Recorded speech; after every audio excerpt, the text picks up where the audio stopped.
सुबोध नगर के प्रतापी राजा रूप वर्मा अपने महल के अतिग्रह के बाहर बेचैनी से टहल रहे थे। उनके मन में हलचल थी, मानो कोई गूढ़ चिंता उन्हें घेरे हुए थी। तभी कमरे के भीतर से एक दासी निकली और शीघ्रता से बोली, महाराज, वह घायल पुरुष होश में आ चुका है। यदि आप चाहें तो उससे भेंट कर सकते हैं। राजा रूप वर्मा ने तनिक भी विलंब न किया और तुरंत भीतर प्रविष्ट हुए। पलंग पर लेटा हुआ व्यक्ति धीरे धीरे उठ बैठा। उसके चेहरे पर थकान और विस्मय का मिश्रण था। राजा ने स्नेहपूर्ण स्वर में पूछा, आप चेतना में आ चुके हैं, ये जानकर हमें अपार हर्ष हुआ। कृपया अपना परिचय दें ताकि हम जान सकें कि आप कौन हैं और किस राज्य से आते हैं। वह व्यक्ति हाथ जोड़कर धीमे स्वर में बोला, मेरा नाम धर्मवीर है, मैं किंजल राज्य से हूं। जंगल में एक भयानक बाघ ने मुझ पर हमला किया, जिससे मैं अचेत हो गया। जब होश आया तो स्वयं को इस अपरिचित स्थान पर पाया। मुझे समझ नहीं आ रहा कि मैं यहां कैसे पहुंचा। राजा रूप वर्मा ने मुस्कुराते हुए उत्तर दिया, धर्मवीर, अब मैं अपना परिचय देता हूं। मैं सुबोध नगर का राजा रूप वर्मा हूं। आप इस समय मेरे राजमहल में सुरक्षित हैं। उस दिन मैं भी शिकार के लिए गिरिवन गया था और वहीं मैंने देखा कि एक विशाल बाघ आप पर आक्रमण कर रहा था। बिना एक पल गंवाए मैंने अपनी तलवार निकाली और उस बाघ का संहार कर दिया। इसके बाद मैं आपको अपने महल में ले आया, जहां हमारे राजवैद्य ने आपका उपचार किया। आज पूरे 5 दिन के पश्चात आपको होश आया है। क्या मैं पूरे 5 दिन तक अचेत रहा? हाँ राजन, जब आप होश में नहीं आ रहे थे तो हम गहरी चिंता में डूब गए थे। धर्मवीर ने भावुक होकर कहा, महाराज, आपने मेरी प्राण रक्षा की, इसके लिए मैं हृदय से आपका आभारी हूं। राजा रूप वर्मा ने मुस्कुराते हुए उत्तर दिया, आभार प्रकट कर आप हमें छोटा न करें, यह तो हमारा कर्तव्य था। धर्मवीर की आंखों में कृतज्ञता झलक रही थी। उसने कहा, आज से हम दोनों मित्र हुए और दोनों ने हृदय से एक दूसरे को गले लगा लिया। छठे दिन जब धर्मवीर पूर्णतः स्वस्थ हो गया तो अपने राज्य लौटने से पहले उसने राजा रूप वर्मा से विदा लेते हुए कहा, राजन, यदि कभी भी मेरी आवश्यकता पड़े तो निसंकोच याद कीजिएगा। यदि मैं आपके किसी कार्य आ सका तो यह मेरा परम सौभाग्य होगा। इसके बाद धर्मवीर अपने राज्य किंजल के लिए प्रस्थान कर गया। जब वह अपने महल पहुंचा तो रानी कनक उसे देखकर व्याकुल हो उठी। महाराज, आप कहां चले गए थे? आपकी अनुपस्थिति में मेरे मन में अनेकों आशंकाएं जन्म ले रही थी। क्या आप कुशल से हैं? धर्मवीर ने मुस्कुराकर उत्तर दिया, रानी कनक, यह समझो कि मुझे नया जीवन मिला है और साथ ही एक सच्चा मित्र भी। फिर उसने अपनी पत्नी को विस्तार से सारी घटना सुना दी। समय बीतता गया और इस घटना को 6 माह हो चुके थे। एक दिन राजा धर्मवीर के प्रधानमंत्री भजदेव ने आकर सूचना दी, महाराज, सुना आपने? सुबोध नगर भयंकर अकाल की चपेट में है। क्या? धर्मवीर अचंभित रह गया। हाँ महाराज, फसलें सूख चुकी हैं, पशु मर रहे हैं और लोग अपने घर बार छोड़कर पलायन कर रहे हैं। राजा धर्मवीर गंभीरता से सोच में पड़ गए।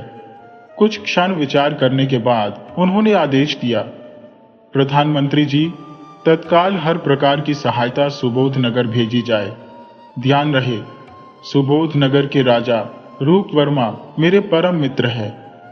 एक समय संकट में उन्होंने मेरी सहायता की थी और अब हमारा कर्तव्य है कि हम उनकी सहायता करें। उन्होंने राजा रूप वर्मा के नाम एक पत्र लिखा और दूत को सौंपते हुए कहा, यह पत्र शीघ्र ही सुबोध नगर पहुंचाया जाए। साथ ही घोड़ों व ऊंटों पर खाद्य सामग्री और अन्य आवश्यक वस्तुएं भी भेजी जाए।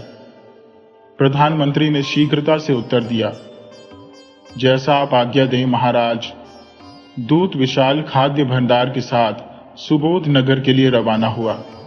वहां पहुंचकर उसने राजा रूप वर्मा को सारी सामग्री सौंपी और साथ ही राजा धर्मवीर का पत्र भी भेंट किया। पत्र में लिखा था, प्रिय मित्र, राजा रूप वर्मा, आपके राज्य पर अकाल का भयंकर संकट आया और आपने हमें इसकी सूचना तक नहीं दी। क्या आप हमें अपना मित्र नहीं मानते? हमने आपके लिए खाद्य सामग्री और अन्य आवश्यक वस्तुएं भेजी हैं। कृपया इन्हें स्वीकार करें। साथ ही हमारा आग्रह है कि आप अपने परिवार सहित कुछ समय के लिए किंजल पधारें। हमें प्रसन्नता होगी यदि आप हमारा निमंत्रण स्वीकार करें। आपका मित्र राजा धर्मवीर। पत्र पढ़ते ही राजा रूप वर्मा की आंखें नम हो गईं। उन्होंने मन ही मन सोचा, ओह, धर्मवीर का हृदय कितना विशाल है। उसने बिना किसी संकोच के हमारी इतनी सहायता की। हमें उसका निमंत्रण स्वीकार कर लेना चाहिए। उन्होंने तुरंत दूत से कहा, राजा धर्मवीर से कहना कि हम शीघ्र ही किंजल आएंगे। राजा रूप वर्मा ने बिना समय गंवाए दूत द्वारा लाई गई खाद्य सामग्री को अकाल पीड़ितों में वितरित करवा दिया। इसके बाद वे अपनी रानी हीराम के पास पहुंचे और बोले, रानी, हमारे मित्र धर्मवीर का निमंत्रण आया है। हमें परिवार उनके यहां जाना होगा।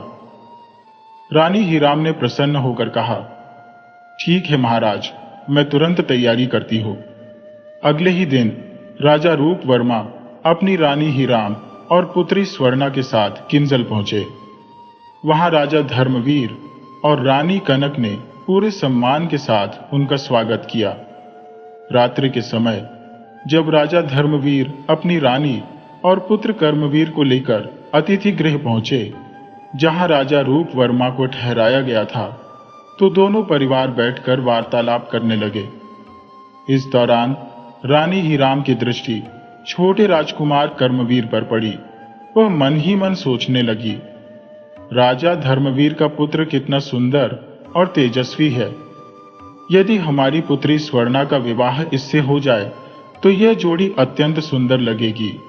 जब राजा धर्मवीर चले गए तो रानी हीराम ने राजा रूप वर्मा से कहा, महाराज, यदि आपकी अनुमति हो तो मैं एक बात कहूं?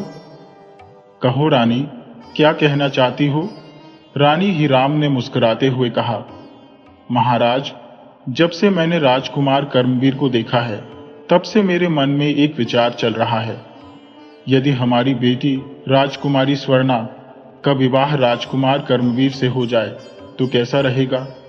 इससे आपकी और राजा धर्मवीर के बीच की मित्रता और अधिक सुदृढ़ हो जाएगी। राजा रूप वर्मा ने कुछ क्षण विचार किया और फिर बोले, विचार तो अच्छा है महारानी। हम कल ही इस विषय में राजा धर्मवीर से चर्चा करेंगे। अगले दिन जब राजा धर्मवीर और राजा रूप वर्मा मिले तो रूप वर्मा ने कहा, राजा धर्मवीर, हमारी महारानी की एक इच्छा है कि हमारी पुत्री स्वर्णा का विवाह आपके पुत्र कर्मवीर से हो जाए। धर्मवीर अचंभित होकर बोले, राजा रूप वर्मा, यह आप क्या कह रही हैं? अभी तो कर्मवीर और स्वर्णा दोनों ही बच्चे हैं। तो क्या हुआ राजन? हमारे यहाँ बाल विवाह की परंपरा प्राचीन काल से चली आ रही है और फिर अभी केवल विवाह संस्कार ही होगा। विदाई तब होगी जब स्वर्णा 16 वर्ष की हो जाएगी। राजा धर्मवीर कुछ क्षण सोचते रहे और फिर मुस्कुराकर बोले, अच्छा, तब तो मुझे कोई आपत्ति नहीं, बल्कि यह रिश्ता मेरे लिए सौभाग्य की बात होगी। तत्पश्चात राजा रूप वर्मा ने तुरंत अपनी पुत्री स्वर्णा का विवाह राजकुमार कर्मवीर के साथ तय कर दिया। शीघ्र ही शुभ मुहूर्त देखकर बाल विवाह संपन्न कर दिया गया। अब कर्मवीर और स्वर्णा साथ साथ खेलने और घूमने लगे। राजा रूप वर्मा 1 माह तक किंजल में अतिथि बनकर रहे।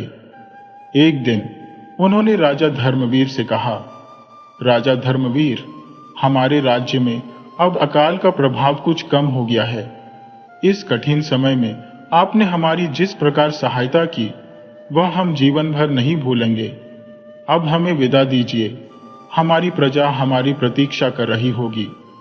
धर्मवीर ने भावुक होकर कहा, राजन, आपको विदा करने का मन तो नहीं करता, परंतु आपकी बात भी उचित है।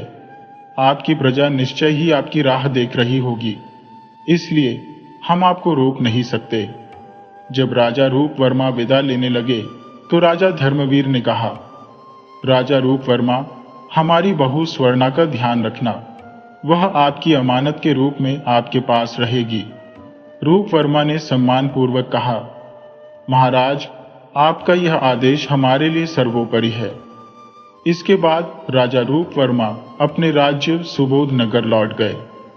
सुबोध नगर पहुंचते ही उन्होंने अपने धर्मगुरु चंडीदास को बुलवाया और कहा, धर्मगुरु, हमने अपनी पुत्री स्वर्णा का विवाह किंजल के युवराज कर्मवीर से कर दिया है। आप तो भूत, वर्तमान और भविष्य के ज्ञाता है, कृपया बताइए ये विवाह सुखद होगा या नहीं। धर्मगुरु ने अपनी पोथी खोली और कुछ देर तक गणना करने लगे। फिर उन्होंने गंभीर स्वर में कहा, राजन, आपने यह विवाह शीघ्रता में कर तो दिया, किंतु यह विवाह सफल नहीं होगा। राजा रूपवर्मा हतप्रभ रह गए। क्या कह रहे हैं धर्मगुरु?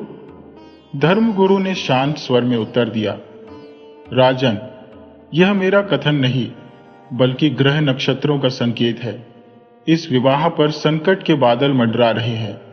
राजकुमारी स्वर्णा और युवराज कर्मवीर का मिलन असंभव है। यह सुनते ही राजा रूपवर्मा के चेहरे पर चिंता की रेखाएं उभर आईं। वे व्याकुल होकर बोले, धर्मगुरु, हमारी केवल एक ही संतान है, हम उसे दुखी कैसे देख सकते हैं? जो होना था वह तो हो चुका। कृपया कोई ऐसा उपाय बताइए जिससे राजकुमारी स्वर्णा और युवराज कर्मवीर का वैवाहिक जीवन सुखपूर्वक व्यतीत हो सके। राजन, इसका एक ही उपाय है। आपने यह विवाह बहुत जल्दबाजी में कर दिया। अब आपको ऐसा करना होगा कि राजा धर्मवीर के साथ अपने सभी संबंध समाप्त कर लीजिए। न तो उनसे कोई संपर्क किया जाएगा और न ही कोई संदेश भेजा जाएगा। जब दोनों बच्चे 16 वर्ष के हो जाएंगे तभी पुनः विवाह किया जाए, तभी यह विवाह सफल होगा। राजा रूपवर्मा चिंतित होकर बोले, धर्मगुरु, यह कैसे संभव होगा? धर्मगुरु गंभीर स्वर में बोले, सुनिए राजन, आज से 6 माह बाद किंजल राज्य में एक भयंकर रोग फैलेगा। इस रोग की चपेट में आकर कई लोग मारे जाएंगे। इस महामारी का एकमात्र उपचार एक विशेष जड़ी बूटी है, जो या तो आपके राज्य में मिलती है या फिर दूर हिमालय की तलहटी में। राज्य में रोग फैलने के बाद राजा धर्मवीर आपसे इस जड़ी बूटी की मांग करेंगे, किंतु आपको वह जड़ी बूटी उन्हें नहीं देनी। राजा रूपवर्मा हतप्रभ रह गए। यह आप क्या कह रहे हैं? यदि हमने ऐसा किया तो राजा धर्मवीर हमसे नाराज हो जाएंगे। धर्मगुरु ने गहरी सांस लेते हुए कहा, उनका नाराज होना ही राजकुमारी स्वर्णा और युवराज कर्मवीर के लिए शुभ होगा। जैसे ही आप इनकार करेंगे, राजा धर्मवीर क्रोधित होकर आपसे सभी संबंध समाप्त कर लेंगे। उसके बाद जब 15 वर्ष बीत जाएंगे, तभी आप पुनः राजा धर्मवीर के पास जाकर राजकुमारी स्वर्णा और युवराज कर्मवीर के विवाह की बात छेड़ सकते हैं। राजा रूपवर्मा स्तब्ध रह गए। ये तो धर्म संकट की घड़ी है। वे गहरे विचारों में डूब गए। धर्मगुरु ने आगे कहा, एक बात और ध्यान रखिए, आने वाली 15 वर्ष स्वर्णा और कर्मवीर के लिए अत्यंत अमंगलकारी है। यदि इस अवधि में भूलवश भी दोनों ने एक दूसरे का मुख देख लिया तो दोनों में से किसी एक की मृत्यु निश्चित है। राजन, राजा धर्मवीर से कोई भी संपर्क नहीं रहना चाहिए, अन्यथा अनर्थ हो जाएगा। राजा रूपवर्मा का मन भारी हो गया। यह कैसी अनहोनी है धर्मगुरु? क्या हमारी बेटी का भाग्य इतना दुर्भाग्यशाली है? धर्मगुरु कोई उत्तर दिए बिना वहां से चले गए। राजा रूपवर्मा अपनी रानी हीराम के पास पहुंचे और सारा घटनाक्रम उन्हें बताया। सब सुनने के बाद रानी ने गहरी सांस लेकर कहा, महाराज, धर्मगुरु जो भी भविष्यवाणी करते हैं वह अवश्य सत्य होती है। अब आप क्या करेंगे? राजा रूपवर्मा दृढ़ता से बोले, रानी, अपनी इकलौती बेटी के सुख के लिए हमें वही करना होगा जो धर्मगुरु ने कहा है। 6 माह बीत गए। किंजल राज्य में परूली नामक भयंकर बीमारी फैलने लगी, जिससे कई लोग असमय मृत्यु को प्राप्त हो गए। ये समाचार प्रधानमंत्री ने राजा धर्मवीर को दिया। महाराज, राज्य में अज्ञात और जानलेवा रोग फैल रहा है। लोग इस बीमारी की चपेट में आकर काल के गाल में समा रहे हैं। राजा धर्मवीर चिंतित होकर बोले, प्रधानमंत्री जी, मेरी समझ में कुछ नहीं आ रहा। राज्य में पहले कभी इस प्रकार की महामारी नहीं फैली थी। हमें तत्काल राजवैद्य से सलाह लेनी होगी। राजा धर्मवीर ने तुरंत राजवैद्य को महल में बुलवाया। राजवैद्य जी, राज्य में एक भयंकर बीमारी फैल रही है। लोग बेमौत मर रहे हैं। क्या आपके पास इसका कोई उपचार है? राजवैद्य ने गंभीरता से उत्तर दिया, महाराज, आप चिंता न करें।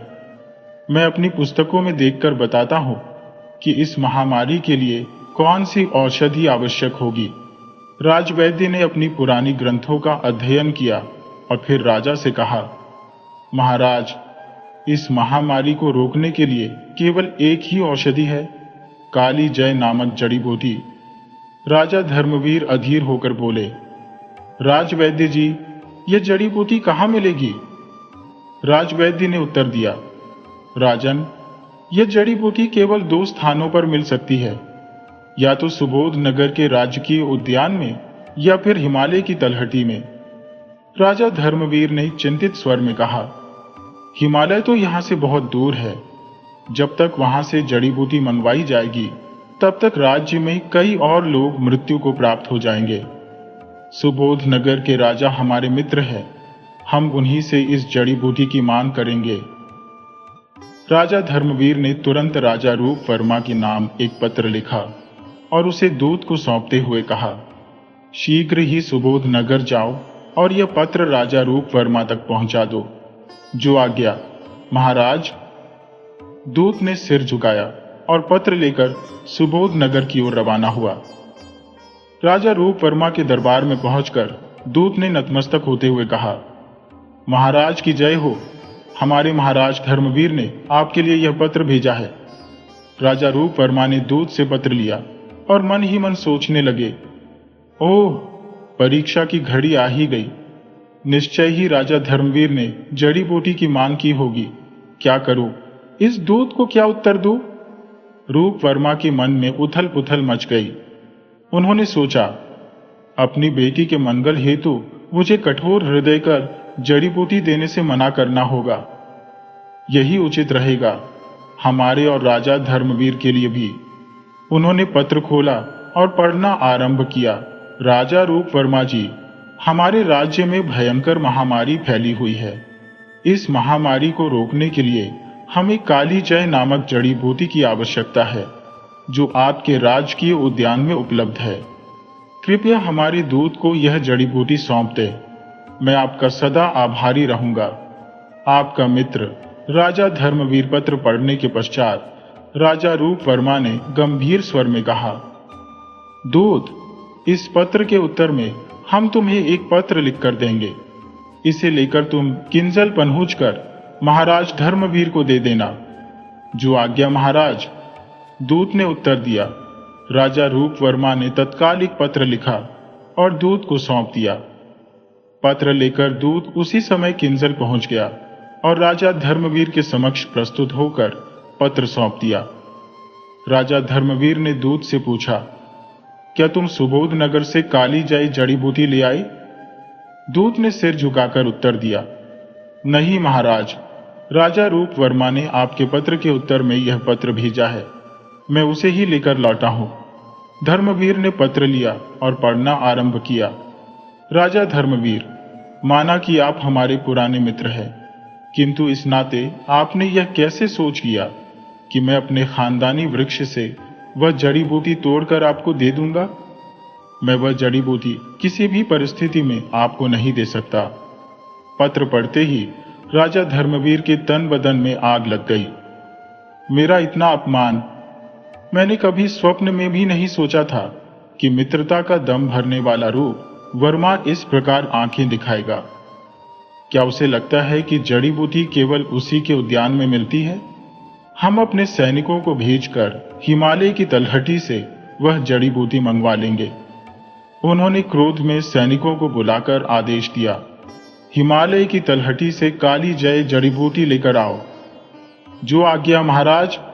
सैनिकों ने सिर झुकाया और तुरंत ही प्रस्थान कर गए। इसके बाद राजा धर्मवीर क्रोध से भरे हुए अपनी रानी कनक के पास पहुंचे। रानी कनक ने उनके मुख पर चिंता की रेखाएं देखी और पूछा, महाराज, आप अत्यंत क्रोधित प्रतीत हो रहे हैं, क्या बात है? राजा धर्मवीर ने क्रोध में कहा, आज राजा रूपवर्मा ने हमारे मुंह पर करारा तमाचा मारा है। उसकी इस नीचता पर मुझे अत्यंत क्रोध आ रहा है। रानी कनक ने चिंतित स्वर में पूछा, रूपवर्मा आपके साथ ऐसा कैसे कर सकता है? क्या वह भूल गया कि उसकी बेटी का विवाह आपके पुत्र से हुआ है? राजा धर्मवीर का क्रोध और बढ़ गया। रानी कनक, भूल जाओ कि हमारे पुत्र कर्मवीर का विवाह रूपवर्मा की पुत्री के साथ हुआ था।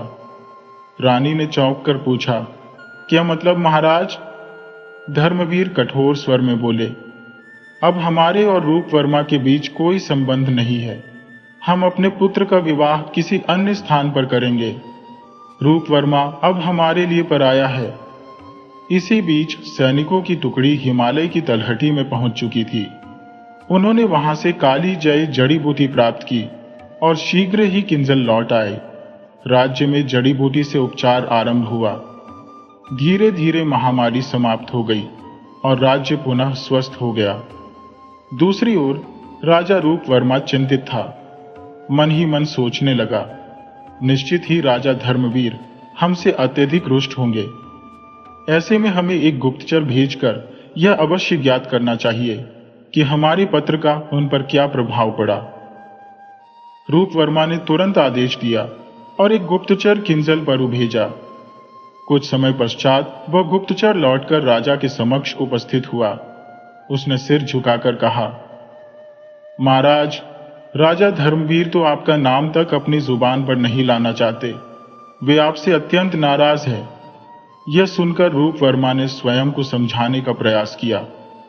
व्यर्थ का दुखी होना लाभकारी नहीं, यह तो होना ही था।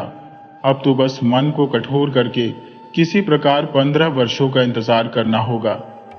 उधर राजा धर्मवीर ने अपने सेनापति को बुलाकर कठोर स्वर में आदेश दिया, सेनापति जी, हमारा आदेश है कि सुबोध नगर का कोई भी व्यक्ति हमारे राज्य में प्रवेश न कर सके। यदि वहां का कोई भी नागरिक हमारे राज्य में घुसने का प्रयास करे तो उसे तुरंत मृत्यु के घाट उतार दिया जाए। जो आज्ञा महाराज। सेनापति ने सिर झुकाकर उत्तर दिया। इस प्रकार धीरे धीरे 14 वर्ष बीत गए। एक दिन राजा रूपवर्मा की पत्नी चिंतित स्वर में बोली, महाराज, राजकुमारी स्वर्णा अब युवा हो चुकी है। क्या आपको उसकी तनिक भी चिंता नहीं है? रूपवर्मा ने गंभीरता से उत्तर दिया, रानी, तुम क्या कहना चाहती हो? रानी हीराम बोली, राजकुमारी अब सयानी हो गई है, क्या उसे उसके ससुराल नहीं भेजना चाहिए? रूपवर्मा का स्वर कठोर हो उठा, रानी, हमें राजा धर्मवीर से संबंध तोड़े हुए पूरे 14 वर्ष बीत चुके हैं। अभी 1 वर्ष और शेष है। हम उनसे कोई संपर्क नहीं कर सकते। 1 वर्ष के पश्चात ही इस विषय में विचार करेंगे। धीरे धीरे वह अंतिम वर्ष भी बीत गया। अब रूपवर्मा सोचने लगा, वर्ष पूरा हो चुका है, अब हमें राजा धर्मवीर के पास जाना चाहिए। किंतु तभी उसके मन में एक विचार आया, स्वयं जाने से पहले उचित होगा कि पहले अपने दूत को धर्मवीर के पास भेजूं। इस निश्चय के साथ उसने तुरंत ही एक दूत को किंजल पर भेजा। जैसे ही वह दूत किंजल आपू की सीमा में पहुंचा, सैनिकों ने उसे घेर लिया। कौन हो तुम? किस राज्य से आए हो? दूत ने गर्वपूर्वक उत्तर दिया, मैं राजा रूपवर्मा का दूत हूं। मुझे राजा धर्मवीर से मिलने दिया जाए। ये सुनते ही सैनिक क्रोधित हो उठे। उनकी आंखों में आग सी जल उठी। क्या कहा? तुम राजा रूप वर्मा के दूत हो? तुम्हारी यह हिम्मत कि हमारे राज्य में प्रवेश करने का दुस्साहस करो? हम तुम्हें जीवित नहीं छोड़ेंगे। महाराज का स्पष्ट आदेश है। क्षण भर भी विलंब किए बिना सैनिकों ने अपनी तलवारें निकाली और एक ही वार में दूत का जीवन समाप्त कर दिया। इधर जब कई दिनों तक दूत वापस नहीं आया तो रूप वर्मा चिंता में डूब गया। निश्चित ही हमारे दूत को किंजल आपू में मौत के घाट उतार दिया गया होगा, उसने सोचा। अभी वह विचारों में ही था कि एक सैनिक भीतर आया और बोला, महाराज, दूर देश से एक घोड़ों का व्यापारी आया है जिसका नाम हशमत खान है।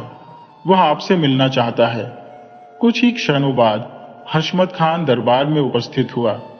रूप वर्मा ने पूछा, हशमत खान, किन राज्यों का दौरा करके आ रहे हो? महाराज, मैं जमालपुर, रदरपुर और किंजल आपू में अपने घोड़े बेचकर सीधा आपके पास आया हूं। क्या कहा? तुम किंजल आपू से होकर आए हो? हाँ महाराज, राजा धर्मवीर हमारे पुराने ग्राहक हैं, हशमत खान ने उत्तर दिया। रूप वर्मा तुरंत सतर्क हो गया। ये तो राजा धर्मवीर से मिलकर आया है, इससे वहां का हालचाल और युवराज कर्मवीर के विषय में पूछना चाहिए। उसने पूछा, हशमत खान, राजा धर्मवीर कैसे है? युवराज कर्मवीर के बारे में कुछ जानते हो? क्यों नहीं महाराज, राजा धर्मवीर बिल्कुल कुशल है और अपने राज्य का संचालन कर रहे हैं। युवराज कर्मवीर भी अब युवा हो चुके हैं और राजा धर्मवीर उनके विवाह के लिए योग्य कन्या की खोज कर रहे हैं। क्या कहा? युवराज कर्मवीर के लिए रिश्ता ढूंढा जा रहा है? रूप वर्मा चौंक गया। परंतु उनका विवाह तो हमारी पुत्री स्वर्णा से हो चुका है। स्वर्णा तो यहाँ है, फिर वे दूसरा विवाह क्यों करना चाहते हैं? महाराज, मैं सच कहता हूं, युवराज कर्मवीर के लिए कई राज्यों से कन्याओं के रिश्ते आ रहे हैं। रूप वर्मा गंभीर हो गया। उसने हशमत खान से कहा, अभी हमारी तबीयत ठीक नहीं है, हम तुमसे बाद में बात करेंगे। हशमत खान के जाने के बाद रूप वर्मा विचारों में डूब गया। अब हमें देर नहीं करनी चाहिए, स्वयं राजा धर्मवीर से मिलने के लिए जाना होगा। उधर राजकुमारी स्वर्णा भी व्याकुल थी। क्या मेरे पति ने मुझे भुला दिया? क्या युवराज कर्मवीर हमारी बचपन की शादी को भूल चुके हैं? यह सोचकर वह उदास रहने लगी और प्रायः रो पड़ती थी। इसी समय रूप वर्मा उसके कक्ष में पहुंचा। बेटी, तुम क्यों रो रही हो? स्वर्णा ने सिर झुका लिया।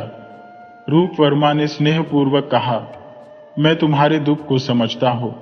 चिंता मत करो, मैं आज ही किंजल आपू जा रहा हूं। बहुत जल्द युवराज कर्मवीर स्वयं आकर तुम्हें विदा कराकर ले जाएंगे। पिता की बात सुनकर स्वर्णा के चेहरे पर खुशी की चमक आ गई। इसके बाद रूप वर्मा अपनी रानी हीराम के पास गया। रानी, मैं आज ही किंजल आपू जा रहा हूं। रानी व्यथित हो उठी। महाराज, सुना है कि युवराज कर्मवीर के लिए रिश्ते खोजे जा रहे हैं। हमारी बेटी स्वर्णा का क्या होगा? यही बात राजा धर्मवीर से करनी है। मेरा किंजल आपू जाना आवश्यक है। तो जाइए महाराज, इसमें अब विलंब नहीं होना चाहिए। रूप वर्मा ने तुरंत ही बंजारे का वेश धारण किया, सारंगी हाथ में ली और किंजल आपू की ओर निकल पड़ा। इधर रानी हीराम ने देवी देवताओं से प्रार्थना की, हे भगवान, मेरे स्वामी की रक्षा करना। किंजल आपू के राजा धर्मवीर हमसे रुष्ट है। न जाने वे महाराज के साथ कैसा व्यवहार करेंगे। कई दिनों की यात्रा के बाद रूप वर्मा किंजल आपू की सीमा पर पहुंचा। सैनिकों ने उसे रोक लिया। कौन हो तुम? कहां से आए हो? कहां जाना है? रूप वर्मा सोचने लगा, यदि इन्हें सच बता दिया तो राजा धर्मवीर के पास पहुंचने से पहले ही ये लोग मेरा अंत कर देंगे। उसने हाथ जोड़ते हुए कहा, भाइयों, मैं तो एक बंजारा हूं, हमारा कोई ठिकाना नहीं। बहुत दूर से आया हूं, घूम फिरकर गा बजाकर जीवन यापन करता हो। राजा धर्मवीर की बड़ी प्रशंसा सुनी है, इसलिए उनसे मिलने आया हो। सैनिकों ने संदेह पूर्वक कहा, यदि ऐसा है तो हमें सारंगी बजाकर सुनाओ, तभी तुम्हें आगे जाने देंगे। जो हुक्म रूप वर्मा ने सारंगी बजानी शुरू की। उसकी मधुर धुन सुनकर सैनिक मुग्ध हो गए। वाह, तुम तो सचमुच बहुत अच्छी सारंगी बजाते हो। जाओ, तुम दरबार में जा सकते हो। सैनिकों से बचकर रूप वर्मा सीधे राजा धर्मवीर के दरबार में पहुंचा। राजा धर्मवीर ने कड़े स्वर में पूछा, कौन हो तुम? महाराज, मैं सुबोध नगर का निवासी हूं। राजा रूप वर्मा ने मुझे कुछ प्रश्नों के उत्तर लाने के लिए भेजा है। यह सुनते ही धर्मवीर क्रोध से भर उठा। क्या कहा? तुम सुबोध नगर के रहने वाले हो? तुम्हें हमारे सैनिकों ने जीवित कैसे छोड़ दिया? महाराज, मैं आपके सैनिकों से झूठ बोलकर आया हूं। यदि उन्हें सत्य बता देता तो वे मुझे जीवित न छोड़ते, तो अब भी तुम जीवित नहीं बचोगे। इतना कहकर राजा धर्मवीर सिंहासन से उठा और तलवार निकालकर रूप वर्मा की ओर बढ़ा। उसी समय प्रधानमंत्री आगे आए और बोले, ठहरिए महाराज, राज दरबार में रक्तपात उचित नहीं। राजा धर्मवीर ठिठक गया और प्रधानमंत्री की ओर देखने लगा। प्रधानमंत्री बोले, यह सत्य है कि इस बंजारे ने हमारे राज्य में प्रवेश करने के लिए छल का सहारा लिया, किंतु जब यह दरबार तक आ ही गया है तो इसकी बात सुन लेने में कोई हानि नहीं। कुछ क्षणों तक विचार करने के बाद राजा धर्मवीर ने कहा, ठीक है प्रधानमंत्री, यदि आप कहते हैं तो इसकी बात सुन लेते हैं। फिर उसने रूप वर्मा की ओर देखा। कहो बंजारे, क्या कहना चाहते हो? महाराज, हमारे राजा ने आपकी सेवा में कुछ वस्तुएं भिजवाई है और उनका उत्तर मनवाया है। यह कहकर रूप वर्मा ने अपनी गठरी खोली। उसमें चांदी का एक थाल था जिसमें लोहे की मजबूत जंजीर, रस्सी के 2 टुकड़े और 2 फूलों की मालाएं रखी थी, एक चमेली की और दूसरी गुलाब की। रूप वर्मा बोला, महाराज, हमारे राजा ने इन वस्तुओं के उत्तर मनवाए हैं। राजा धर्मवीर उलझन में पड़ गया। इन वस्तुओं का क्या अर्थ हो सकता है? क्या उत्तर दूं? कुछ क्षण विचार कर उसने कहा, बंजारे, हम तुम्हारे राजा के सांकेतिक प्रश्नों का उत्तर कल देंगे। तब तक तुम्हारी ठहरने की व्यवस्था अतिथि भवन में कर दी जाएगी। जो आज्ञा। महाराज रूप वर्मा को महल की अतिथिशाला में ठहरा दिया गया। अब राजा धर्मवीर दरबार समाप्त हो जाने के बाद अपने विद्वानों से मिला और उनसे कहने लगा, क्या आप में से कोई भी इस थाल में रखी हुई वस्तुओं का अर्थ बता सकता है? राजा की बात सुनकर सब विद्वान एक दूसरे का मुंह देखने लगे। यह देखकर राजा ने कहा, बड़े अफसोस की बात है कि हमारे राज्य में एक भी विद्वान ऐसा नहीं जो इन वस्तुओं का अर्थ बता सके। यह कहकर धर्मवीर उस कमरे से निकल गया। वह चिंतित सा अपने कमरे में आ पहुंचा, जहां रानी ने उससे कहा, क्या बात है महाराज, आप कुछ परेशान से हैं? रानी, आज राजा रूप वर्मा ने अपना दूत हमारे पास भेजा है। उसने हमसे कुछ विचित्र प्रश्न पूछे हैं। उसके प्रश्नों के उत्तर हमें नहीं पता चल रहे। इसी बात से हम परेशान हैं कि कल दूत को क्या जवाब देंगे। तभी युवराज कर्मवीर कमरे में प्रवेश करता है। माता पिता को उदास देखकर वह चौंक गया और कहने लगा, क्या बात है, आप दोनों इस प्रकार गुमसुम क्यों बैठे हुए हैं? बेटा, बात ही ऐसी है। राजा धर्मवीर ने थाल में रखी हुई वस्तुओं के बारे में उसे बताया और फिर कहने लगा, यदि थाल में रखी हुई वस्तुओं का सही मतलब हम कल दरबार में नहीं बता पाए तो सुबोध नगर के सामने किंजल आपू राज्य की बड़ी ही बेइज्जती हो जाएगी। साथ ही साथ दरबार में हमारा अपमान भी होगा। यह सुनकर कर्मवीर सोच में पड़ गया और फिर कहने लगा, पिताजी महाराज, आप बिल्कुल भी फिक्र मत कीजिए। मैं थाल में रखी हुई वस्तुओं का मतलब समझ गया हूं। कल दरबार में मैं उसके प्रश्नों का उत्तर दूंगा। तुमने क्या उत्तर सोचा है पुत्र? पिताजी, आप मुझ पर भरोसा रखिए। बस आप दरबार में यह घोषणा करवा दीजिए कि दूत के प्रश्नों का उत्तर कर्मवीर देना चाहता है। अच्छा बेटा, मैं कल घोषणा करवा दूंगा। दूसरे दिन जब दरबार लगा तो बंजारे रूप वर्मा ने धर्मवीर से कहा, महाराज, थाल में रखी हुई वस्तुओं का आपने क्या उत्तर सोचा? बंजारे, इन वस्तुओं के सही उत्तर युवराज कर्मवीर देना चाहते हैं। ठीक है महाराज, मुझे कोई ऐतराज नहीं। तब कर्मवीर अपने स्थान से उठा और थाल के पास आ गया। थाल में रखी हुई लोहे की जंजीर उसने उठाई और पास ही खड़े प्रधानमंत्री से कहा, प्रधानमंत्री जी, इस जंजीर की कड़ियां अलग अलग करके थाल में वापस रखवा दीजिए। अच्छा युवराज। प्रधानमंत्री ने एक सैनिक को जंजीर देकर जंजीर की कड़ियां अलग अलग करने का आदेश दे दिया। तब कर्मवीर ने रस्सी के दोनों टुकड़े उठाए और उन्हें आपस में गांठ लगाकर जोड़ दिया। इसके बाद जुड़ी हुई रस्सी को उसने वापस थाल में रख दिया। फिर उसने चमेली के फूलों की माला के पास गुलाब के फूलों की माला रख दी। तभी सैनिक जंजीर की कड़ियां अलग अलग करके ले आया। तब कर्मवीर ने रूप वर्मा से कहा, बंजारे, तुम्हारे प्रश्नों के उत्तर तुम्हें मिल गए होंगे, लेकिन मेरा भी एक प्रश्न है और मुझे उसका उत्तर अभी तुमसे चाहिए। पूछिए युवराज। इन दोनों मालाओं में से आप कौन से फूलों की माला चुनेंगे? रूप वर्मा ने आगे बढ़कर गुलाब के फूलों की माला उठा ली। ये देखकर युवराज कहने लगा, राजा रूप वर्मा, अब बंजारे के वेश को त्याग दीजिए। हमने आपको पहचान लिया है। यह सुनकर सभी लोग हैरान रह गए। राजा धर्मवीर कहने लगा, क्या बंजारे के वेश में स्वयं राजा रूप वर्मा है? कर्मवीर की बात सुनकर राजा रूप वर्मा भी हैरान रह गया और सोचने लगा, ओह, युवराज कर्मवीर ने मुझे पहचान लिया। सचमुच युवराज तो बहुत ही बुद्धिमान है। दूसरी ओर रूप वर्मा की असलियत जानने के बाद दरबार में एकदम सन्नाटा छा गया। राजा धर्मवीर सिंहासन से उठकर रूप वर्मा के पास आ गया और पूछने लगा, क्या कर्मवीर सच कह रहा है? हाँ महाराज, मैं रूप वर्मा ही हूं, लेकिन मैं जानना चाहता हूं कि युवराज ने यह सारा भेद कैसे जाना। यह सुनकर कर्मवीर ने रूप वर्मा से कहा, राजा रूप वर्मा, मैंने आपसे पूछा था कि थाल में से आप पहले क्या उठाएंगे, गुलाब की माला या चमेली की माला? यदि आप दूत होते तो खुद फैसला कभी न लेते, लेकिन आपने तुरंत आगे बढ़कर गुलाब की माला उठा ली। इससे मैं समझ गया कि आप स्वयं राजा रूप वर्मा हैं, कोई दूत नहीं। ये बात सुनकर सभी लोग हैरान थे और कर्मवीर की बुद्धि की प्रशंसा करने लगे।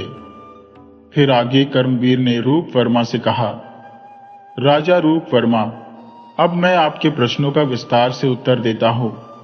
आप यह चाहते थे कि दोनों राज्य दुश्मनी भूलकर फिर से एक हो जाए। आपने संकेत के रूप में अपनी यह बात हम तक पहुंचाई और यहाँ के विचार खुद सुनना चाहा। इसी कारण बंजारे का वेश बनाकर यहाँ पर खुद आ गए। आपने थाल में 3 वस्तुएं रखी थी और यहाँ के विद्वानों को चुनौती दी। आप दोनों राज्यों को एक करना चाहते थे। लोहे की जंजीर का मतलब यह था कि आप हमारे राज्य पर आक्रमण करें और हम सभी को बेड़ियों में जकड़ लें। मैंने कड़ियों को अलग अलग करके यह दर्शाया कि युद्ध का मुंह तोड़ जवाब हमें भी देना आता है। थाल में रस्सियों के 2 टुकड़े रखे थे, वे हमारे दोनों राज्यों के प्रतीक थे। उन्हें आपस में गांठ लगाकर मैंने यह संदेश दिया कि हम भी एकता चाहते हैं, युद्ध नहीं। राजा रूप वर्मा कहने लगे, सचमुच आप बहुत ही अक्लमंद हैं युवराज। चमेली के फूलों की माला से आपने क्या अनुमान लगाया? चमेली की माला आपकी बेटी स्वर्णा का प्रतीक है। आपने यह जानना चाहा था कि क्या हम स्वर्णा को स्वीकार करेंगे। हम जानते हैं कि स्वर्णा से बचपन में हमारा विवाह हो चुका है। भले ही मतभेदों के कारण हम उससे दूर हो गए, लेकिन स्वर्णा हमारी पत्नी है, इसीलिए हमने स्वर्णा को स्वीकार किया। प्रतीक के रूप में मैंने गुलाब की माला चमेली की माला के पास रख दी। ओ युवराज, आपके इस उत्तर ने तो हमारी झोली में अनगिनत खुशियां डाल दी। धर्मवीर, जो अब तक चुप थे, उन्होंने रूप वर्मा से कहा, राजा रूप वर्मा, अब हमें आप यह बताइए कि 15 साल पहले आपने हमारे दूत को बिना जड़ी बूटियां दिए खाली हाथ क्यों लौटा दिया था, और 15 वर्षों तक ना आपने हमसे कोई संपर्क किया और हमारे रिश्ते को भी तोड़ दिया। आज 15 वर्षों के बाद पुनः उस रिश्ते को जोड़ने आए हैं, ऐसा क्यों? राजा धर्मवीर, आज मैं आपको सारी बात विस्तार से बताऊंगा। सारी बात जानने के बाद मुझे आशा है कि आपका क्रोध दूर हो जाएगा। कुछ देर बाद राजा रूपवर्मा एक एकांत कमरे में गए, जहां पर राजा धर्मवीर उनके सामने बैठे थे। राजा रूपवर्मा बताने लगे, राजा धर्मवीर जी, 15 वर्ष पहले जब राजकुमारी स्वर्णा का विवाह युवराज कर्मवीर के साथ करके मैं वापस सुबोध नगर लौटा, तो हमारे धर्मगुरु चंडीदास ने मुझे बताया कि यह विवाह सफल नहीं हो पाएगा। हाँ राजन, हमारे धर्मगुरु जो भी बताते हैं वह हमेशा सच होता है। उन्हीं के कहने पर मैंने 15 वर्षों तक आपसे कोई संपर्क नहीं किया। आपको नाराज करने के लिए मैंने आपके दूत को जड़ी बूटियां नहीं दी थी। इसके बाद रूपवर्मा ने सारी बात विस्तार से राजा धर्मवीर को बता दी। सारी सच्चाई जानने के बाद धर्मवीर कहने लगे, मित्र रूपवर्मा, किस्मत के फेर के कारण हम दोनों बहुत समय तक एक दूसरे से दूर रह चुके हैं। आओ हम फिर से गले लग जाएं। तब रूपवर्मा उठकर राजा धर्मवीर के गले लग गए। दोनों की आंखों से आनंद के आंसू बह रहे थे। और फिर कुछ दिनों के बाद राजकुमारी स्वर्णा और राजकुमार कर्मवीर का बड़ी ही धूमधाम से विवाह कर दिया गया। बहुत ही पुराने समय की बात है। मिथिला राज्य में गोनू झा नाम के एक बड़े ही विद्वान व्यक्ति रहते थे। वे जाति से तो ब्राह्मण थे, परंतु खेती किसानी करके अपना जीवन निर्वाह करते थे। मिथिला के राजा ने खास तौर पर उनकी बुद्धिमानी को देखते हुए उन्हें अपने राज दरबार में नियुक्त कर रखा था। मिथिला के राजकुमार का भी गोनू झा के साथ बहुत ही मेलजोल था। जब भी गोनू झा राज दरबार में आते तो राजकुमार से अवश्य भेंट करते थे। एक दिन की बात है, जब मिथिला के राजा अपने राज दरबार में बैठे हुए थे तो कुछ साधु उनके पास आए और कहने लगे, महाराज, आपके राजकुमार ने हमारे राजगुरु की हत्या कर दी है। महाराज ने कहा, यह अनहोनी कैसे हो गई? आपके पास इस बात का क्या सबूत है? साधु ने एक तीर दिखाते हुए कहा, यह वही तीर है जो राजगुरु जी की मौत का कारण बना। राजा ने कहा, तीर किसी और का भी हो सकता है। अवश्य हो सकता है महाराज, परंतु राजकुमार के तीर पर अपना अलग एक शाही निशान होता है, ये बात सभी जानते हैं। तो ठीक है ऋषिवर, आप हमें तीर को दिखाइए।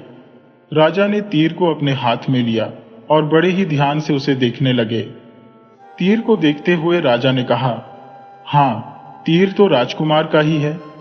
इसके बाद राजा ने बड़े ही ऊंचे स्वर में कहा, राजकुमार को कल दरबार में बंदी बनाकर पेश किया जाए। राजा के यह आदेश देने के एक दिन बाद मंत्री महाराज के पास आए और कहने लगे, महाराज, सुना है कि राजकुमार राजगुरु की हत्या के बाद डर के मारे कहीं भाग गए हैं या फिर कहीं छिप गए हैं। महाराज ने कहा, सारे राज्य में यह घोषणा करवा दीजिए कि राजकुमार जहां पर भी हो 7 दिन के अंदर दरबार में हाजिर हो जाए। जो कोई राजकुमार का पता बताएगा उसे 500 स्वर्ण मुद्राएं इनाम में दी जाएंगी। दूसरी तरफ गोनू झा को भी इस बारे में जानकारी मिल चुकी थी। उसी दिन जब वह अपने घर पर थे तो उनके घर पर एक युवती ने प्रवेश किया और गोनू झा से कहने लगी, गोनू झा जी, महाराज ने राजकुमार को पकड़वाने का ऐलान किया है। हाँ, मैं इस बारे में जानता हूं, परंतु तुम कौन हो और क्या चाहती हो? मैं कौन हूं यह मैं आपको बाद में बताऊंगी, परंतु इस समय आवश्यक यह है कि मैं राजकुमार के बारे में आपको बताऊं। आप तो जानते ही हैं कि राजकुमार पर राजगुरु की हत्या का आरोप है और ऐसा लगता है कि महाराज उन्हें मृत्यु दंड देंगे। बेटी, वह सब तो ठीक है, परंतु तुम क्या चाहती हो और राजकुमार के लिए तुम इतनी परेशान क्यों हो? क्योंकि मैं जानती हूं कि राजकुमार बेगुनाह है। वह कैसे?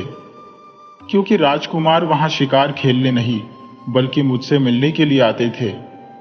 हो सकता है उस दिन उन्होंने शिकार खेला हो। नहीं, ऐसा वह भूलकर भी कभी नहीं कर सकते, क्योंकि वह जानते थे कि मुझे पशु पक्षियों से बहुत प्यार है। इसीलिए राजकुमार ने जंगल में शिकार खेलना बिल्कुल बंद कर दिया था। लेकिन इसमें मैं क्या कर सकता हूं बेटी? गोनू झा जी, जैसा मैं आपको कहती हूं, अगर आप वैसा ही करें तो हम राजकुमार को जरूर बेगुनाह साबित कर सकते हैं। इसके बाद वह युवती गोनू झा को अपनी योजना समझाने लगी। सारी बात समझकर गोनू झा बहुत ही प्रसन्न हुए। फिर उस लड़की के बताए अनुसार गोनू झा महाराज के पास गए और कहने लगे, महाराज की जय हो, मेरा प्रणाम स्वीकार करें। आओ गोनू झा, कहो कैसे आना हुआ? महाराज, मैं राजकुमार के बारे में कुछ कहना चाहता हूं। कहो, क्या कहना चाहते हो? महाराज मन ही मन सोचने लगे। शायद गोनू झा राजकुमार को बेगुनाह साबित करने के लिए यहां आया है और मुझे विश्वास है कि यह बुद्धिमान आदमी उसे बचा लेगा। गोनू झा ने कहा, महाराज, क्या राजकुमार के खूनी साबित होने का यही कारण है कि राजगुरु को लगने वाले तीर पर राजकुमार की शाही मोहर लगी हुई थी? हाँ गोनू झा, तुमने बिल्कुल ठीक कहा। क्या खूनी होने के लिए इतना सबूत कम है? महाराज, राजकुमार कहाँ है ये मैं आपको बता सकता हूं। जल्दी बताओ गोनू झा, हम उसे अभी गिरफ्तार करने के लिए सिपाही भेजते हैं। गोनू झा ने पास ही खड़े एक सिपाही को बुलाकर कहा, सिपाही सुनो, राजकुमार मेरे घर पर छिपे हुए हैं, तुम उन्हें पकड़कर ले आओ। जी हुजूर, ऐसा ही होगा। जैसे ही वह सिपाही जाने लगता है तो गोनू झा उससे कहता है, अरे सिपाही सुनो, अपना ये भाला मुझे देते जाओ। सिपाही ने अपना भाला गोनू झा को दे दिया और उस सिपाही के जाते ही गोनू झा ने पास ही खड़े एक दूसरे सिपाही की कनपटी पर वह भाला दे मारा। अचानक हुए इस हमले के कारण वह सिपाही अपने आप को संभाल न सका और वहीं पर बेहोश होकर गिर गया। वहां पर खड़े सभी लोग आश्चर्यचकित रह गए। मंत्री ने कहा, महाराज, गोनू झा ने तो भरे दरबार में एक सिपाही को घायल कर दिया। ये अपराधी है, इसे सजा दीजिए। गोनू झा ने कहा, महाराज, अपराधी मैं नहीं बल्कि अपराधी वह है जिसका यह भाला है। महाराज, राजकुमार खूनी इसलिए है क्योंकि राजगुरु को लगने वाले तीर पर राजकुमार का शाही निशान है। फर्क सिर्फ इतना है कि राजगुरु को मारते हुए उसे किसी ने नहीं देखा और मुझे मारते हुए देख लिया गया है। राजा गोनू झा की सारी बात समझ गए और कहने लगे, गोनू झा, जो तुम कहना चाहते हो वह हम समझ रहे हैं।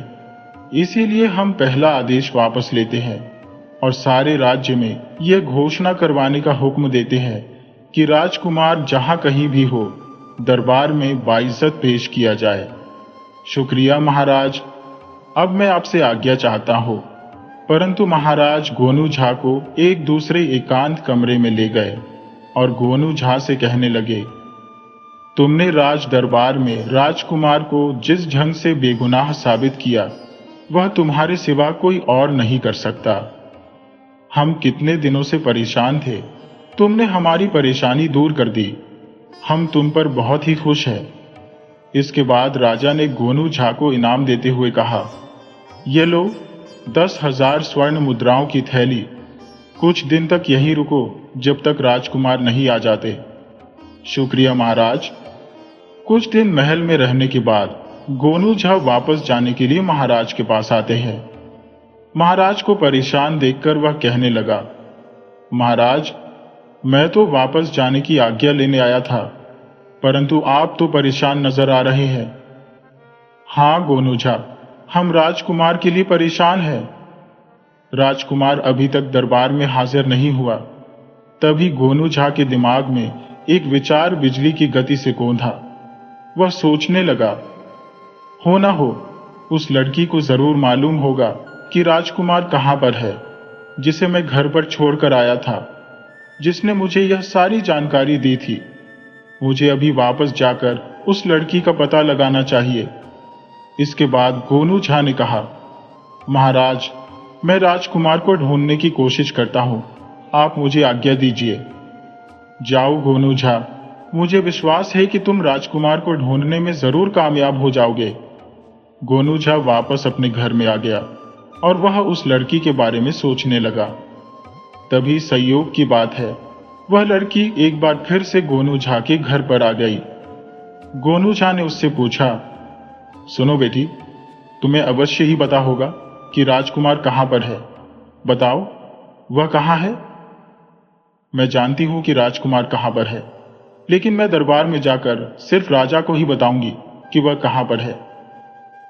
गोनू झा उसे लेकर मिथिला नरेश के दरबार में पहुंचा और कहने लगा, महाराज, राजकुमार का पता इस लड़की को मालूम है। राजा ने कहा, बताओ बेटी, राजकुमार कहां पर है? लड़की ने कहा, महाराज, मैं राजकुमार और राजगुरु के कत्ल के बारे में भी जानती हूं। बेटी, हमें विस्तार से बताओ। युवती आगे कहने लगी, जिस वक्त राजगुरु की हत्या हुई उस वक्त मैं वहीं पर थी। राजकुमार शिकार खेलने के लिए जंगल में जा रहे थे। कीमती आभूषण ज्यादा पहनने के कारण रास्ते में उनको डाकुओं ने घेर लिया। उनसे वे अकेले ही मुकाबला करने लगे। तभी उधर से गुजरते हुए राजगुरु की दृष्टि उन पर पड़ी और राजकुमार को बचाने के लिए वह बीच में कूद पड़े। राजकुमार उन्हें देखकर आश्चर्यचकित रह गया। उसी क्षण मौका पाकर एक डाकू ने उनसे तीर छीनकर राजगुरु को मार दिया और राजकुमार को घायल करके वे भाग गए। ओह! राजगुरु ने हमारे राजकुमार को बचाने के लिए अपने प्राणों की आहुति दे दी, मगर हमारा राजकुमार कहां पर है? तभी उस लड़की ने अपने सिर से नकली बाल उतारते हुए महाराज से कहा, महाराज, राजकुमार आपके सामने है। मैंने खुद को बेगुनाह साबित करने के लिए गोनू जाजी का सहारा लिया था। असल में वह युवती नहीं थी, बल्कि युवती के भेष में वह राजकुमार था। और इसके बाद राजकुमार अपने असली वेश में आ गया। अपने बेटे को देखते ही महाराज बहुत ही प्रसन्न हुए और उसे गले से लगाते हुए कहने लगे, शुक्र है भगवान का कि तुम बिल्कुल ठीक हो। इसके बाद राजकुमार ने गोनू झा से कहा, गोनू झा जी, यदि आप न होते तो मैं अपने आप को कभी बेगुनाह साबित नहीं कर सकता था। मैं आपका बहुत ही आभारी हूं और आपको यह 2 लाख स्वर्ण मुद्राएं इनाम में देता हूं। धन्यवाद राजकुमार। यह तो मेरा फर्ज था और आगे भी मैं मिथिला राज्य के लिए जो भी बन पड़ेगा वह करता रहूंगा। ढेरों इनाम पाकर गोनू झा वहां से अपने गांव के लिए रवाना हो गए। महाराज अब खुश थे कि उनका बेटा बेगुनाह है और वे फिर से अपने बेटे के साथ एक सुखमय जीवन बिताने लगे।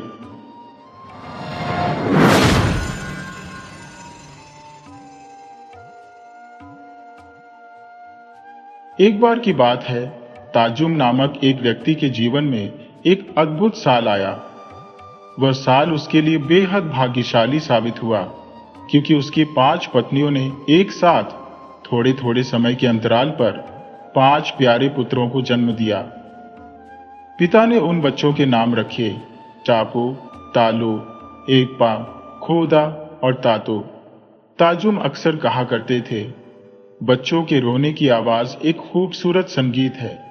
जिस घर में बच्चों की किलकारी नहीं गूंजती, वहां भूतों का बसेरा होता है और बीमारियां अपना डेरा जमाती हैं।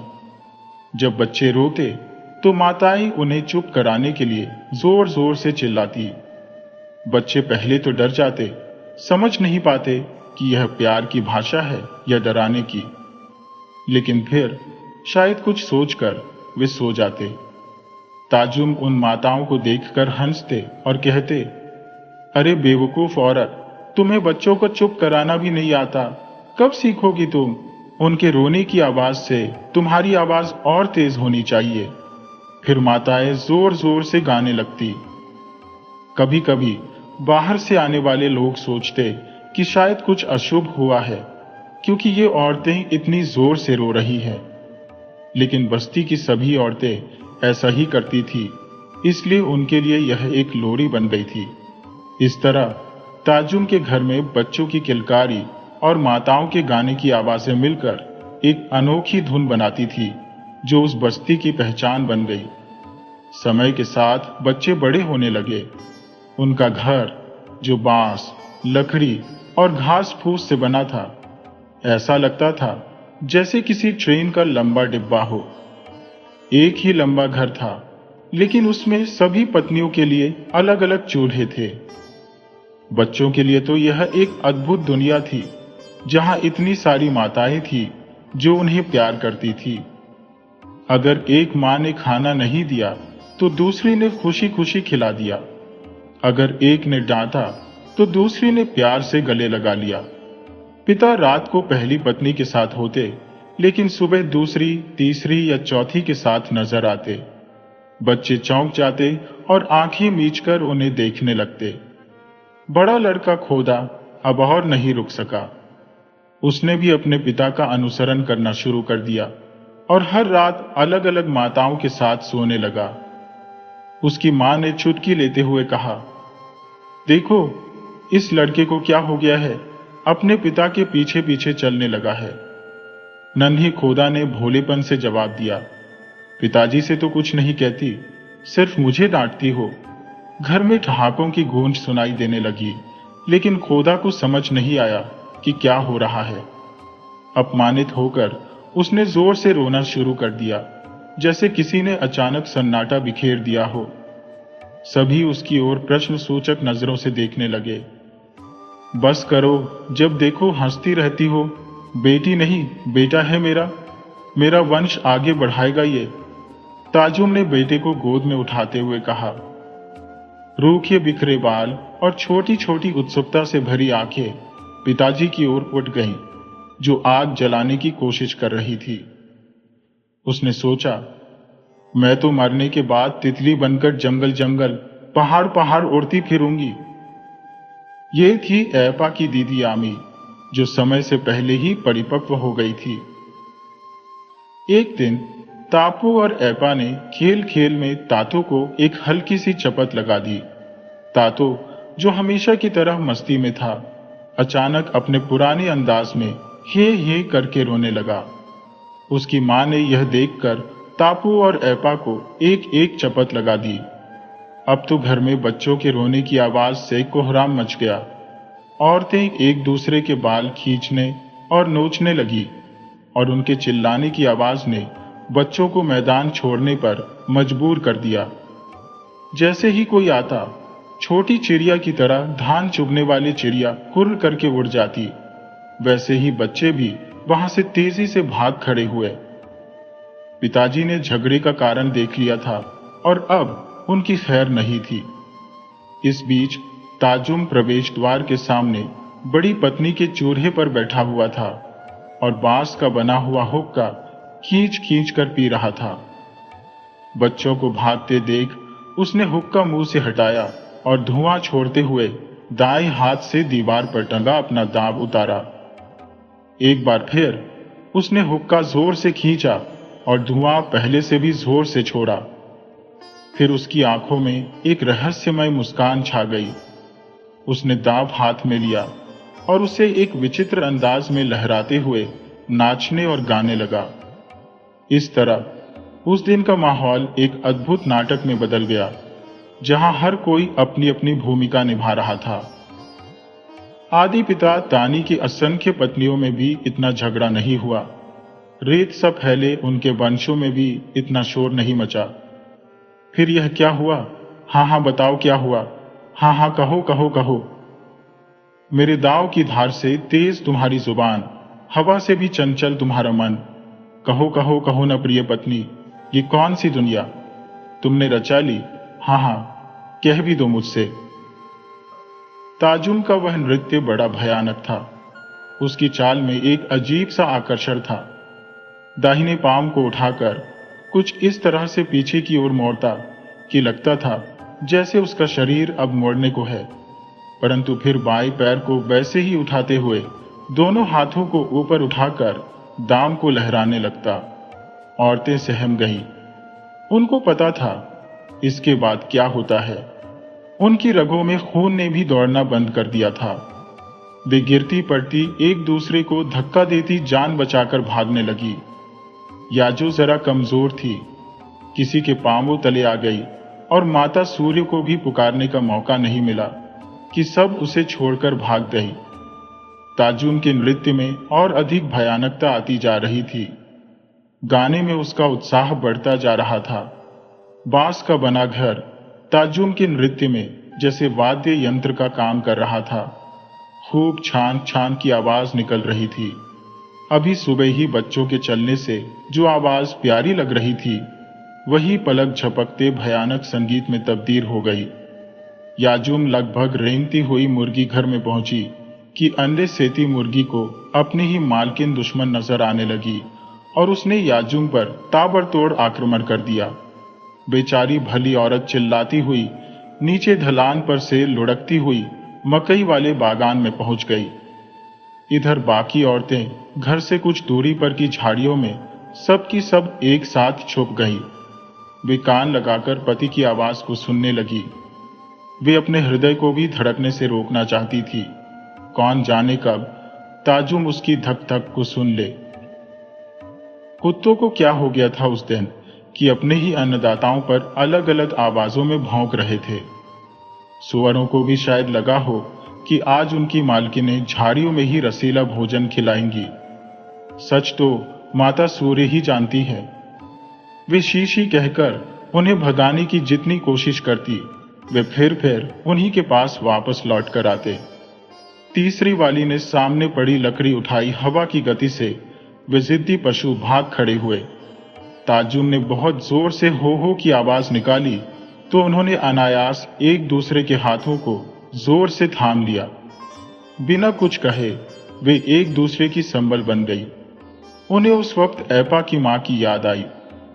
जब वह जिंदा थी तब सबके लिए ताजुम से लड़ती थी। अब बेचारे बिन मां के बच्चे ने जरा सी तातों को चपत क्या लगा दी कि सब लड़ पड़ी। यही सोचकर कुछ की आंखों में आंसू छलक आए। कुछ समय बाद ताजुम चुप हो गया। वह गुफा से बाहर निकला और ऊंची आवाज में चिल्लाया, मैं मनखा और याना के खेत जा रहा हूं। जो लोग आना चाहते हैं वे आ जाए। झाड़ियों में हलचल मच गई। महिलाओं के हाथ अलग हो गए। किसी को याद आया कि उसने चूल्हे पर खाना पकाया था जो अब जल गया होगा। किसी को एहसास हुआ कि उसके पैरों में कितने कांटे चुभे थे और अब दर्द हो रहा था। वे फिर से चिल्लाने लगी और एक दूसरे पर आरोप लगाने लगी। एक ने कहा, झगड़े की शुरुआत करने वाली तो तुम हो। दूसरी बोली, अच्छा मेरे बाल खींचने की शुरुआत किसने की थी।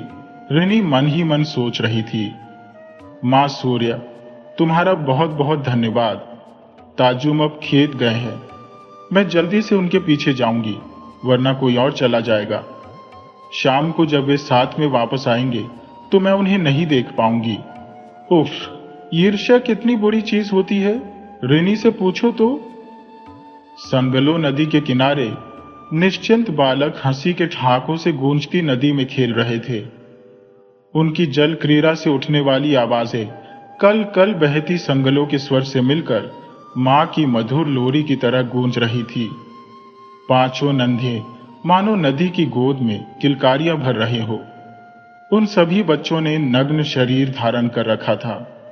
कभी वे बंदरों की तरह उछलते कूदते, कभी शेरों की दहाड़ लगाते, तो कभी एक दूसरे का हाथ थामकर पानी में छलांग लगाते।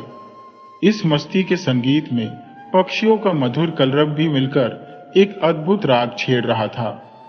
तापू अपनी नाक को हंसी हंसी में इस अंदाज से पोंछता कि उसके चेहरे पर कुछ ऐसी रेखाएं उभर आती जिन्हें देखकर बाकी बच्चे मीट चोर बिल्ली की मुंह चिल्लाते हुए नदी में छलांग लगा जाते। तापू तनिक सा रोता, लेकिन वह अपना कीमती समय रोने में बर्बाद नहीं करना चाहता था और खेल में फिर से मस्त हो जाता। इसी बीच ऐपा का वफादार कुत्ता ऐपा की एड़ी चोटी पर लगकर भाग दौड़ कर रहा था। 4 महीने की उम्र में जब ऐपा की मां चल बसी, तब 10-11 साल की दीदी ने उसे अपनी गोद में लेकर माँ की ओर से माफी मांगी। इस तरह दीदी ने मानो एप्पा को उसके भाई की तरह पालने का जिम्मा ले लिया। एप्पा ने कुत्ते का नाम आन रखा। नदी किनारे रहने वाले लोग अक्सर अपने कपड़े नदी में फेंक देते थे, फिर भाग दौड़ करके नदी के नीचे से कपड़े निकालते और अपनी ताकत दिखाकर खुशी मनाते थे। आन एप्पा की बहुत मदद करता था। वह पानी में कूद जाता और एप्पा के कपड़े बचा लाता।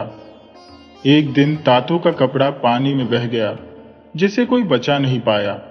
सबने तातो के पैर पकड़कर कहा, तातो, रोना धोना मत, नहीं तो घर में फिर लड़ाई हो जाएगी। एप्पा को तातो के कपड़े पहना दिए गए। सभी जानते थे कि एप्पा की दीदी कभी उसे नहीं मारती थी। शाम होते ही सब घर लौट आए और उनकी माँ ने उन्हें प्यार से डांटा। बच्चे माँ से चिपककर उन्हें परेशान करने लगे। माँ को कभी देखा नहीं, फिर भी एप्पा माँ को इस तरह याद करने लगा जैसे उसको जानने के लिए कुछ बचा ही ना हो। उसका भी मन करने लगा कि वह भी माँ की गोद में ही सो जाए और फिर उसकी माँ उसके सर से जुएं निकालती रहे और उसके रोने पर जोर जोर से गाकर चुप कराती रहे। इतने में उसकी दीदी यामी ने उसे क्या हुआ कहकर झकझोर दिया और एप्पा हमेशा की तरह बता नहीं पाया कि वह क्या सोचता है। भोजन के बाद दीदी ने कहा, जितनी जल्दी सो जाओगे उतनी ही जल्दी सपने में माँ आएगी। मुस्कुराता एप्पा सो गया। एक सुबह की बात है, सभी बच्चे कहीं जा रहे हैं। बड़ा भाई, आबोतानी ने बंदर को न बनाया होता तो कितना अच्छा होता ना, तापू ने कहा। अरे पागल, वह न होता तो मकई कौन जल्दी जल्दी खत्म करता और हमें पिछले साल की तरह अगले साल खेत जाना न पड़ता, तालू ने तपाक से कहा। तापू उंगली गाल पर रखे सिर हिला हिला कर कुछ सोचने लगा। आज तो मैं शिकार पर जाऊंगा, तातो तुम मेरे वाली खेत का भी ध्यान रखना, मैं तुम्हें भी चिड़िया खिलाऊंगा, एप्पा ने कहा। हाँ ठीक है, लेकिन इस बार मुझे ज्यादा हिस्सा चाहिए, वरना अगली बार तुम्हारी नहीं सुनूंगा। ठीक है, पिछली बार तो चिड़िया मिली थी, वह तो बहुत छोटी थी, लेकिन इस बार कोई बड़ा हाथ मारूंगा, एप्पा ने परिपक्व व्यक्ति की तरह जवाब दिया। ना, इस बार कोई शिकार विकार नहीं। पिछले साल बंदरों ने कैसे सारा खेत साफ कर दिया था, पिताजी का दाव याद है? खोदा ने उंगली हिलाते हुए कहा। हाँ, और भागते भागते कौन है ये करके रो रहा था, एप्पा ने शरारती लहजे में कहा। तो तातो आंखें दिखाते हुए अपनी लंबी जीभ दिखने लगा एप्पा को। माओ ने केन के बने झूले में हर बच्चे को एक डिब्बा चावल डाल दिया था। बच्चे झूले को पीठ पर लादकर खेतों की ओर कूदते फांदते जा रहे थे। दूर दूर तक फैली घाटियां और टेढ़े मेढ़े पहाड़ी रास्ते ऐसे लग रहे थे जैसे कोई सांप रेंग रहा हो। कभी कभी अचानक रास्ता पहाड़ी के पीछे छिप जाता था, तब ऐसा लगता था जैसे सांप अपने बिल में घुस गया हो। बच्चों को कभी थकना ही नहीं आ रहा था। हवा से हिलती डुलती पत्तियां और शाखाएं तापू के छोटे मन को अजीब खुशी दे रही थी। वह सोचने लगा, जब मैं बड़ा हो जाऊंगा तो गांव वालों को समझाऊंगा कि वे इन प्यारे प्यारे पेड़ों को न काटें। हम बच्चे इन पेड़ों पर झूलते झूलते बंदरों से भी होड़ करते हैं। ये गाती हुई चिड़िया कहाँ रहेंगी? उनके बच्चे अपनी माँ से बिछड़ गए तो? अचानक खोदा ने उसे देर से चुप देखकर झकझोरा और कहा, तुम्हारा दिमाग हमेशा कहाँ घूमता रहता है? पता ही नहीं चलता कि तुम्हारे पैरों पर कितने झोंक चिपक गए हैं। बड़ा भाई निकाल दो ना, इसलिए मुझे जंगल पसंद नहीं है, तापू ने लगभग रोते हुए भय तथा याचना मिश्रित भाव से कहा। हाँ, जंगल पसंद नहीं है तो वह क्या कहते हैं, स्कूल जाओ, स्कूल, जहां सभी आलसी बच्चे जमा होकर उवान उवान कहकर चिल्लाते रहते हैं। खोदा ने व्यंग्य के भाव से उवान शब्द पर जोर देते हुए उसके पांव से झोंक निकालते हुए कहा। वे लोग हाथी दांत लेकर तेजपुर जाते और बदले में नमक, चावल, कपड़े लेकर आते। जब वे लौटते तो वहां के स्कूल की बातें करते और फिर एक बार आह भरते। तापू वहां जाने का सपना बुनता था। इस बार जब अंकल रंगबिया आए तो वह उनके साथ भाग जाएगा। उसने सुना था कि वहां गोरे लोग काले लोग रहते हैं, जहां सबके ऊपर कपड़े होते हैं। यहां तो ओढ़ने के लिए कपड़े भी नहीं है। बड़ा भाई, स्कूल नहीं, स्कूल स्कूल। होठों को गोल गोल बनाकर मुस्कुराते हुए एक अजीब उत्साह से तापू ने कहा। उसकी छोटी छोटी प्यारी और गोल गोल आंखें अंधेरे में चमकते तारों सी थी। अच्छा, जो भी है, मुझे क्या? खोदा ने जरा झेप कर कहा। बड़ा भाई, क्या बच्चे वहां जमा होकर कौवा बन जाते हैं? तातो ने आश्चर्य से पूछा। ऐसे सब हंसी में पेट पकड़ने लगे। हवाएं मां के हाथों के स्पर्श की तरह कोमल और ठंडी बह रही थी। सूर्य की किरणों में नाचती छोटी नदी, पहाड़ और पेड़ पौधे भी मानो उनके साथ हंस रहे थे। वे सब अधनंगे थे। पेट को पकड़ते हुए उन्होंने अपने दोनों कंधों पर कपड़ा लपेट रखा था और बीच में बांस की एक पिन से उसे जकड़ रखा था। उनकी कमर से नीचे का हिस्सा खुला हुआ था। जब वे झुकते थे तो नीचे तक सब कुछ दिख जाता था। तातो को अचानक उसकी मां की याद आ गई और वह रोने लगा। खोदा ने इशारे से सबको चुप रहने को कहा। सब अपने मुंह पर हाथ रखकर हंसी को रोकने की कोशिश करने लगे। अब वे खेत पहुंच चुके थे। एक ही मचान पर सब जमा हुए और फिर हमेशा की तरह बिना कुछ बोले एक साथ गाने लगे। एक पहाड़ पर हाथी का बच्चा मिला, उसका कान अरवी के पत्ते सा। दूसरे पहाड़ पर शेर का बच्चा मिला, उसका कान पीपल के पत्ते सा। तीसरे पहाड़ पर हिरन का बच्चा मिला, वह था प्यारा प्यारा तातू सा, जो भाई हमारा, जिसकी बहती नाक।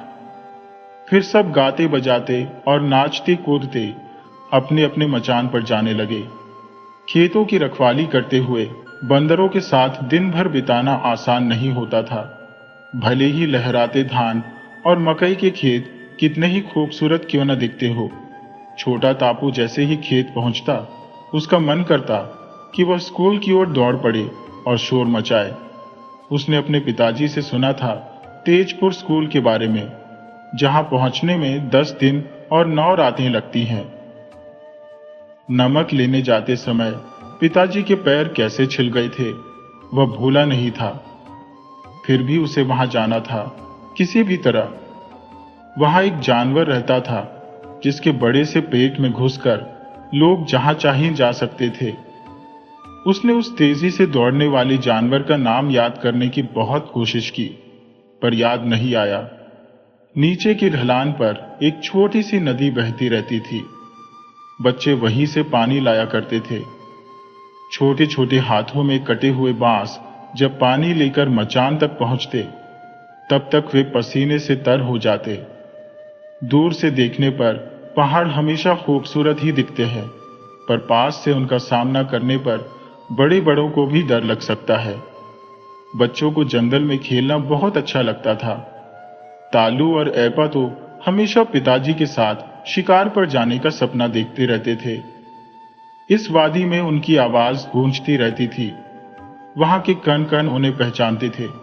एक पहाड़ से दूसरे पहाड़ से टकराती उनकी मधुर संगीत सी आवाज हवा से भी ईर्ष्या कराती होगी। एक दिना ऐपा बंदरन के पीछे पीछे बोर हो गया। वो लाके लाके हटा के, लेकिन वो बेअदब हर बार पड़ती आ जात रहे।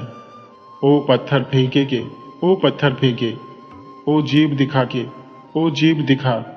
ओह ने अब ओला न सहल पावल।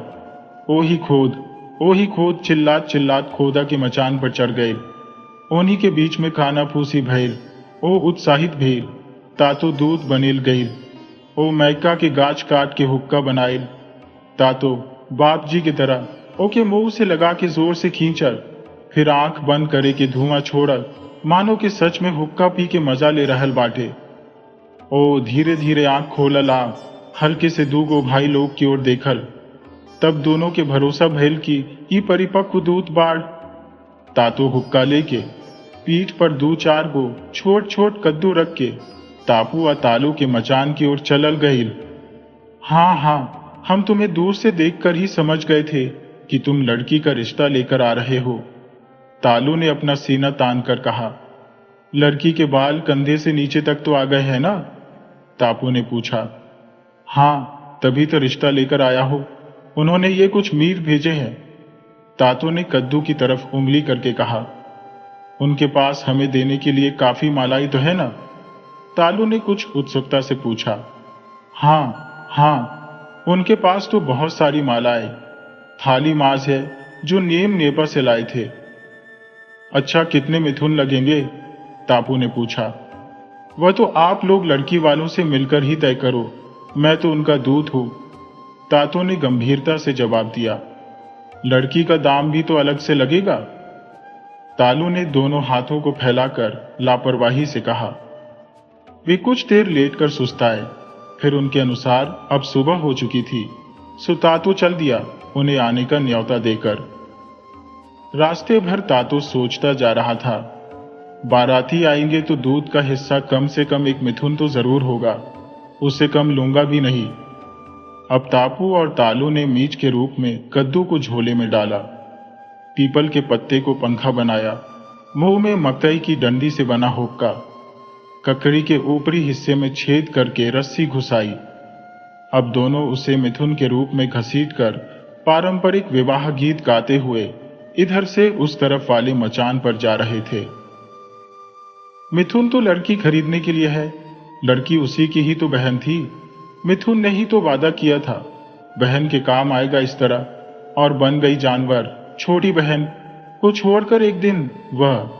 हम क्या करें, हम क्या करें? बहन देकर बहन लेनी है हमें।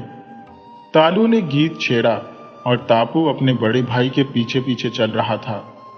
कभी रस्सी कहीं फंस जाती तो कभी जोर से खींचने पर कटकर बाहर आ जाती। तापू परेशान होकर तालू की तरफ देखता तो तालू अपने हाथ से इशारा करता, मानो कह रहा हो, मिथुन को ले जाते वक्त ऐसी मुश्किलें तो होती ही हैं। इधर खोदा और ऐपा भी तैयार थे। उनका गाना सुनते सुनते लगता था जैसे वो नजदीक ही हो। इधर तातो ने अपनी नाक को बार बार साफ करना शुरू कर दिया था। अब वो मांस चोरी करने वाली बिल्ली की मूंछ वाले इंसान से भी ज्यादा अजीब लग रहा था। उसकी नाक से लेकर उसके कानों तक लकीरें खींच गई थी। साथ ही उसका हाथ, जिससे वो बार बार अपनी नाक साफ कर रहा था, वो भी देखने लायक था। जैसे ही तापू और तालू मचान के नीचे पहुंचे, उन्होंने दोबारा जोर जोर से गाना शुरू कर दिया। जंगली मुर्गी को दाना चुभना किसने सिखाया? पिता तानी की मां का नाम क्या था? एक बहन मिथुन कैसे बन गई?